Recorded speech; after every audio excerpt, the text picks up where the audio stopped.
Text book का page number 132, question number 1। देखो अब तक हमने क्या सीखा, simple cash book.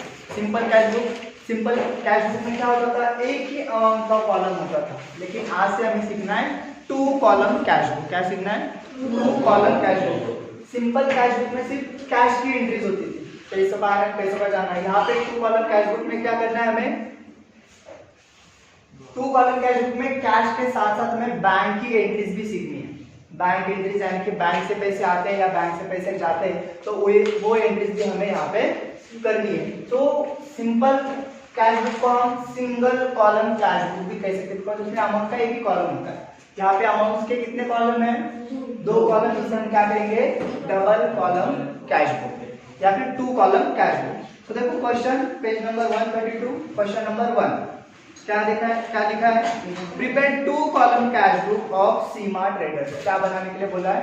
2 column cash book. किसके बुक्स में? सीमा ट्रेडर्स। तो in the books of Seema traders, in the books of Seema traders. नीचे लिखना है 2 कॉलम कैश बुक। ठीक है, देखो सेम प्रोसेस है, कुछ अलग नहीं है, बस एक कॉलम एक्स्ट्रा का ऐड हुआ है, वो है बैंक का। डेट देखो 2019 जनवरी 1। सबसे पहले डेट लिख लेंगे, फर्स्ट ट्रांजैक्शन दिया है, started business with cash ₹60,000। Started business with cash ₹60,000। Business की शुरुआत की है, बिजनेस स्टार्ट किया, बिजनेस में क्या आ गई? कैश आ गई, लेकिन बिजनेस की शुरुआत है, तो उसे बिजनेस की शुरुआत में क्या कहते हैं हम उसे? बिजनेस। जो भी अमाउंट प्रोप्राइटर बिजनेस में लाता है शुरुआत में, उसे हम क्या कहते हैं? कैपिटल। तो क्या लिखना हमें? 2 कैपिटल। शुरुआत की तो बिजनेस में पैसे आ गए, डेबिट व्हाट कम्स इन, हमें लिखना है 2 कैपिटल। अमाउंट कौन से कॉलम में लिखनी है? कैश या बैंक? कैश नहीं, उन्होंने स्टार्टेड बिजनेस विद कैश बोला है, तो अमाउंट कैश के कॉलम में लिखनी है, बैंक के कॉलम में डैश, बैंक के कॉलम में कुछ नहीं आएगा। ठीक है, next, cash deposited into bank of India ₹25,000। Cash हमने बैंक में डिपॉजिट किए, तो बिजनेस में से कैश चली गई, क्रेडिट और गोज आउट। कहां पे लिखेंगे? पेमेंट साइड में सबसे पहले डेट लिखो 2019 Jan 4। कहां पे कैश डिपॉजिट किया हमने? बैंक में। कहां पैसे चले गए? बैंक में, तो लिखना है बाय बैंक। अमाउंट हमारे पास से क्या चली गई? मुझे अपने बैंक में से पैसे चले गए, हमारे पास से कैश चली गई। हमने कैश डिपॉजिट किए बैंक में, तो हमारे पास से क्या चली गई? कैश। तो अमाउंट कहां पे लिखनी है हमें? इधर कैश के कॉलम में। कैश चली गई हमारे पास से, तो अमाउंट कहां पे लिखेंगे? बैंक में कैश डिपॉजिट की, तो हमारे पास से कैश चली गई। कितनी अमाउंट चली गई है? 25,000। अमाउंट लिखना है 25,000, बैंक के कॉलम में डैश। लेकिन यहाँ पे एक बात ध्यान देनी है, हमने बैंक में कैश डिपॉजिट किए, तो हमारे बैंक अकाउंट में भी पैसे आ गए। हमने बैंक में कैश डिपॉजिट की, तो हमारे बैंक अकाउंट में भी पैसे आ गए। अगर हमारे पास पैसे आए तो हम कहाँ पे रिकॉर्ड करते हैं? Receipt side. तो फिर से हमें सेम डेट की एंट्री क्या करनी है? रिसीट साइड में क्या आ गई हमारे बैंक में? कैश आ गई, तो क्या लिखना है? 2 कैश। एंड कैश कहाँ पे आई है? बैंक में। तो अमाउंट कहाँ पे लिखनी है? बैंक में। जब ये 2 इफेक्ट वाली एंट्री होती है, उसे हम कहते हैं कॉन्ट्रा एंट्री। क्या कहते हैं उसे? Contra entry. जब हम बैंक में कैश डिपॉजिट करते हैं, तो बिजनेस में से कैश चली जाती है, तो हम क्रेडिट वर्ड गोज आउट, इसलिए हमने पेमेंट साइड में एक इफेक्ट दिया। कहाँ पे कैश चली गई? बैंक में। तो बाय बैंक हमारे पास से कैश चली गई, इसलिए अमाउंट कैश के कॉलम में। लेकिन वही कैश हमारे कहाँ पे आ गई? बैंक अकाउंट में आ गई। सो बैंक अकाउंट में कैश आई, जब बिजनेस में कैश आई यानी बैंक अकाउंट में, सो रिसीट साइड रिकॉर्ड करते हैं। सॉरी, यहाँ पे रिसीट लिखना है आप लोगों ने।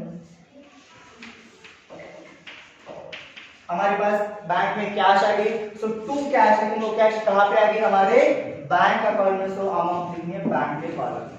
ठीक है, अब इसे हम कहते हैं कॉन्ट्रा एंट्री। सो एल के कॉलम में से सी से इंडिकेट करना है उसको, यानी कि वो कॉन्ट्रा एंट्री है। कॉन्ट्रा एंट्री यानी क्या? जिस एंट्री के 2 इफेक्ट्स होते हैं, एक बैंक में भी जाता है, एक कैश में भी जाता है, उसे हम कहते हैं कॉन्ट्रा एंट्री। एलएफ में लिखना है सी, कैपिटल सी। ठीक है, चलो नेक्स्ट, कैश परचेसेस, यानी कि गुड्स परचेस किए ऑन कैश। पैसे चले गए, क्रेडिट वॉर गोज आउट। क्या लिखना है? By purchases. कितने अमाउंट के परचेस किए हैं? 6000। कैश परचेसेस थे वो, बैंक से पैसे नहीं गए। समझ में आ रहा है? Next, purchase computer for office use 22,000। Computer purchase किया फॉर ऑफिस यूज। कंप्यूटर क्या है हमारी? रियल अकाउंट है, एसेट है। तो आप मुझे बताओ, पैसे तो चले गए, कंप्यूटर परचेस किया, पैसे तो चले गए, लेकिन यहाँ पे पेमेंट साइड में हम क्या लिखेंगे? परचेस नहीं लिखेंगे। देखो, जब हम गुड्स परचेस एंड सेल्स करते हैं तब हमें purchase and sales word use करना है। जब कोई पर्टिकुलर असेट परचेस करते हैं या फिर पर्टिकुलर असेट सेल करते हैं तो उस असेट का नाम ही हमें मेंशन करना है। तो यहाँ पे हमने गुड्स परचेस किए हैं क्या?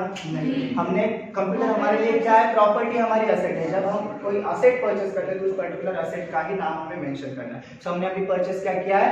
कंप्यूटर परचेस किया। तो हमें कंप्यूटर ही लिखना है, परचेस नहीं लिखना है। सो वहां पे लिखा है क्या कि पैसे बैंक से चले गए करके? कुछ मेंशन नहीं। सो ऐसे कर लेना कि वो एंट्री कैसी है? कैश में हुई है। सो डेट क्या है उसकी? 10।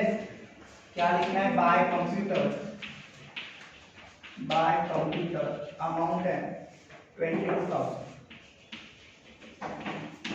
या तो कुछ पूछना है? कोई डाउट है?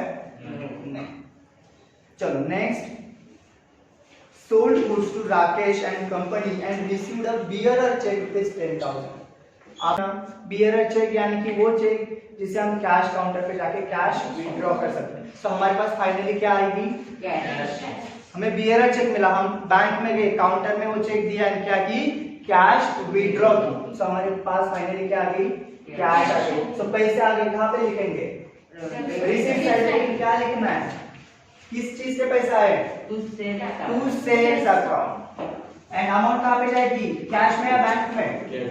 बिकॉज फाइनली हमारे पास, हमने बियरर चेक का मीनिंग क्या होता है? बैंक में जाना है, कैश विड्रॉ करना। तो फाइनली हमारे पास क्या आती है?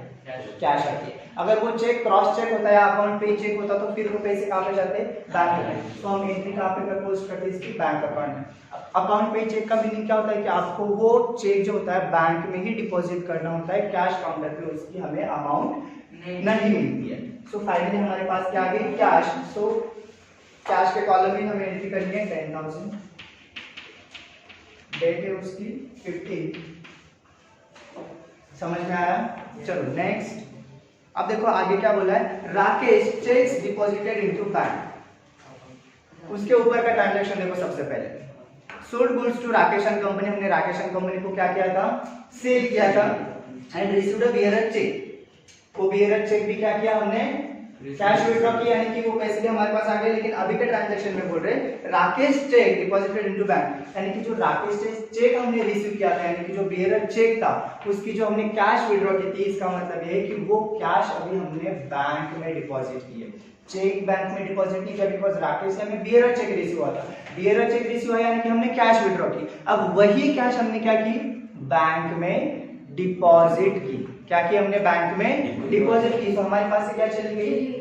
कैश चली गई। डेट क्या है उसकी? 20। तो हमारे पास से क्या चली गई? कैश। कहाँ पे? बैंक में। सो क्या लिखना है? By bank. क्या चली गई? कैश। कितनी अमाउंट है? 10। और यहाँ पे अमाउंट ही नहीं दी है, सो क्या अमाउंट लिखेंगे आप लोग? 20 ट्रांजैक्शन में अमाउंट ही नहीं दी। सो कितने का चेक रिसीव किया था हमने राकेश से? 10,000 का। वही अमाउंट डिपॉजिट करेंगे। सो लिखो अमाउंट 10,000। अब आप मुझे बताओ, हमारे पास से कैश तो चली गई, लेकिन हमारे बैंक अकाउंट में कैश आई भी। तो पैसे आए तो कहाँ पे रिकॉर्ड करना है? फिर रिसीप्ट में डेट सेम लिखनी है। क्या है हमारे पास? बैंक में कैश, लेकिन कैश है कहाँ पे? बैंक में। तो अमाउंट कौन से कॉलम में लिखनी है? बैंक कॉलम में। ये क्या हो गई हमारी? Contra entry. क्या हो गई? Contra entry. तो इसे कौन से अल्फाबेट से इंडिकेट करना है हमें? सी यानी कि कॉन्ट्रा एंट्री। नैरेशन लिखना है आप लोगों ने, being cash deposited into bank. Next, paid carriage. Carriage का मीनिंग मैंने क्या बोला था आपको? Transportation charges. तो हमारे पास से पैसे चले गए, क्या लिखना है आपको? पेमेंट साइड में बाय कैरेज। 300 डेट लिख दिया। चलो next, cash withdrawn for personal use. Personal use के लिए कैश विड्रॉ किया। पर्सनल यूज के लिए क्या बोलते हैं? ड्राइंग्स। पर्सनल एक्सपेंस यानी कि ड्राइंग्स और डेट लिखो। सबसे पहले पैसे चले गए, उस बंदे ने विड्रॉ किए। किसने विड्रॉ किए होंगे? सीमा ट्रेडर्स, ठीक है। तो पर्सनल एक्सपेंसेस को हम कहते हैं ड्राइंग्स। तो लिखना है बाय ड्राइंग्स। कितना अमाउंट विड्रॉ किया है? 3000। क्या विड्रॉ किए? कैश। बैंक में लिखना है क्या कुछ? नहीं। एंड लास्ट बोला है, ट्राई करो। Last transaction, paid rent by cheque rupees 1200। Rent पे किया है by cheque. So payment side record करना है, लेकिन अमाउंट कहां से जाएगी हमारी? चेक दिया है तो बैंक से जाएगी। सो यहाँ पे कैश के कॉलम में अमाउंट नहीं आएगी। तो सबसे पहले डेट लिखो 30th। क्या पे किया हमने? रेंट। सो बाय रेंट कितनी अमाउंट है? 1200। चेक से पेमेंट किया। कैसे पेमेंट किया हमने? चेक से। तो अमाउंट कहां पे लिख दिया हमने? बैंक के कॉलम। बैंक के कॉलम में। समझ में आई एंट्री सभी को? इसमें कुछ डाउट है तो पूछना है कि ये कॉन्ट्रा एंट्री कैसी हुई? वहां पे भी इफेक्ट किया, यहाँ पे भी इफेक्ट किया, उसमें कुछ डाउट्स है आप लोगों को? समझ में आ? लिख लो, फिर हम टैली करते हैं। कैसे टैली? अभी देखो सिंपल कॉलम कैश बुक में एक ही कॉलम होता है तो एक ही टैली करना है। इसमें हमें दोनों कॉलम भी क्या करना है? टैली करना है। तो देखो कौन सी सबसे पहले कैश का कॉलम हम टैली कर लेते हैं। कौन सी टोटल ज्यादा लिखेंगे? 70,000। सो यहाँ पे लिख लेना है 70,000। उसको सिंगल अंडरलाइन, नीचे डबल अंडरलाइन। सेम रो में क्या करना है? कैश के कॉलम में 70,000 लिख लेना है। क्या डेट लिखते हैं हम इसे? जनवरी में कितने? 31। सो कितना? 31 जन। क्या लिखना है यहाँ पे? By balance carried down. अब ये देखो 70,000 में से ये सारे अमाउंट्स क्या करने हैं? हमें माइनस कर देने। जो बैलेंसिंग फिगर आती है 3700, इसे क्या कहते हैं? Carried down. यानी कि अभी भी उनके पास कैश कितनी अवेलेबल है? 3700। अब जनवरी के बाद कौन सा महीना आता है? फरवरी। सो फरवरी के फर्स्ट में क्या लिखना है उसे? To balance brought down 3700। अभी भी उतनी कैश उनके पास अवेलेबल है। सो ये फरवरी महीने में वो क्या करेंगे? यूज करेंगे। सेम थिंग हमें क्या करनी है? बैंक कॉलम की भी करनी है। यहाँ पे कितनी टोटल हो रही है? 35,000। सेम टोटल बैंक कॉलम में देखो 35,000। ऑलरेडी हमने कैरी डाउन लिखा है, सो फिर से लिखने की जरूरत नहीं है। डेट भी सेम है। सो सेम कॉलम में ये क्या कर देना है? हमें माइनस कर देना है। सो 33,800 हमारी बैलेंसिंग फिगर आएगी। इसको स्टार मार्क करना है। देन सेम यहाँ पे हमने फॉरवर्ड किया है February 1 to balance brought out. Cash की अमाउंट थी 3700। अभी बैंक की कितनी है? 33,800। तो बैंक के कॉलम में लिखना है 33,800। बैंक में कितना बैलेंस अवेलेबल है उनके? अभी 33,800, जो वो फरवरी महीने में यूज करेंगे। समझ में आया क्वेश्चन? इस क्वेश्चन में कुछ डाउट है? कल और एक क्वेश्चन करेंगे 2 कॉलम कैश बुक का, ताकि आपको अच्छे से समझ में आए।